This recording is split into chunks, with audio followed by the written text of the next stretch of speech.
नमो नमः। संस्कृत शिक्षण हेतु आज के इस कालांश में आप सभी का हार्दिक स्वागत है। गत कालांश में बेसिक संस्कृत पार्ट 1 के अंतर्गत हमने संस्कृत भाषा की कुछ मुख्य विशेषताओं के विषय में जाना था। आशा है आप सभी ने उस वीडियो को ध्यानपूर्वक देखा होगा। आज के इस कालांश में हम अकारांत पुल्लिंग शब्द रूपाणी के विषय में जानेंगे। शब्द रूपों का संस्कृत भाषा में अधिक महत्व रहता है, इसलिए यदि शब्द रूपों का ज्ञान हमें सरलता पूर्वक हो जाता है तो निश्चित रूप से ही हम संस्कृत भाषा को भी आसानी से सीख पाएंगे। संस्कृत भाषा में 3 लिंग होते हैं: पुल्लिंग, स्त्रीलिंग, नपुंसक लिंग। आज के इस कालांश में हम पुल्लिंग में अकारांत पुल्लिंग के विषय में पढ़ेंगे। जैसे बालक। बालक इत्यर्थे ब जम आ जम ल जम अ जम क जम अ इत्यर्थे बालक। क्योंकि बालक शब्द के अंत में वर्ण विच्छेद करने पर अ अंत में आता है, इसलिए यह शब्द अकारांत हो जाता है। क्योंकि बालक पुल्लिंग है, लड़का है, इसलिए यह शब्द रूप जो है वो अकारांत पुल्लिंग के अंतर्गत आता है। ऐसा कोई भी शब्द रूप जिसके अंत में अ आता हो और वह शब्द पुल्लिंग हो तो उसके रूप भी बालक शब्द की भांति बनाए जा सकते हैं।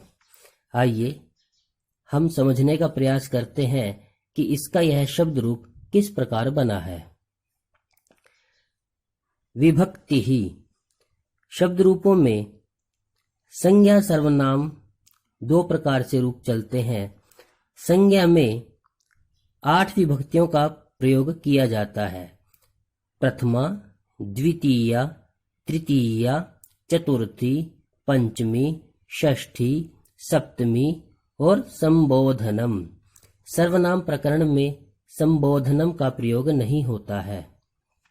क्योंकि बालक एक संज्ञा शब्द है, इसलिए यहाँ 8 विभक्तियों का प्रयोग किया जाएगा।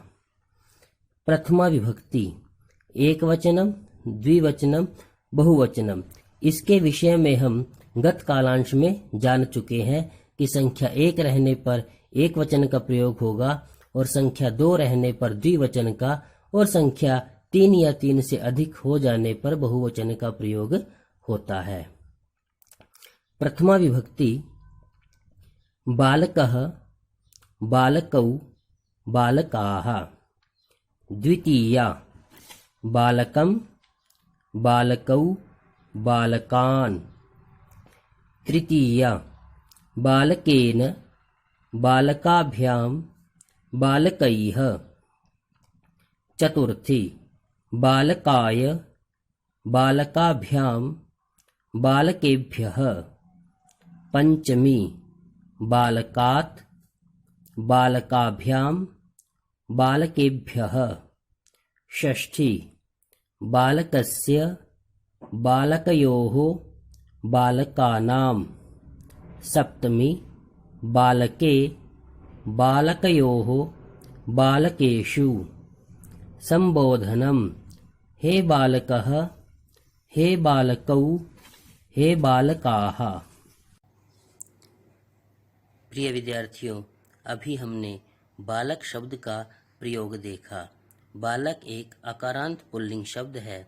यदि किसी अन्य अकारांत पुल्लिंग शब्द का प्रयोग हम बालक के स्थान पर करना चाहें तो हम उस शब्द का निर्माण भी बड़ी आसानी से कर सकते हैं। उदाहरण के लिए यदि बालक के स्थान पर मोहन शब्द का प्रयोग किया जाए, जो कि एक अकारांत पुल्लिंग शब्द है, तो किस प्रकार का शब्द रूप बनेगा, आइए देखते हैं। बालक के स्थान पर हमें मोहन लिखना है। लाल पेन से जो लिखा हुआ है ये ऐसे ही लिखा रहेगा। मोहनः मोहनौ मोहनाः मोहनं मोहनौ मोहनान् मोहनेन मोहनाभ्यां मोहनैः मोहनाय मोहनाभ्यां मोहनेभ्यः मोहनात् मोहनाभ्यां मोहनेभ्यः मोहनस्य मोहनयोः मोहनानां मोहने मोहनयोः मोहनेषु हे मोहनः हे मोहनौ हे मोहनाः। इस प्रकार हम मोहन शब्द से शब्द रूप का निर्माण कर सकते हैं। यदि आपका नाम अकारांत पुल्लिंग है या आपके परिवार में से किसी सदस्य का नाम अकारांत पुल्लिंग है तो बालक के स्थान पर उस नाम का प्रयोग करके आप उनको उनके नाम से एक नया शब्द रूप बना करके दिखा सकते हैं। यहाँ आप न को रेखांकित किया हुआ देख रहे हैं और एक न यहाँ रेखांकित किया गया है।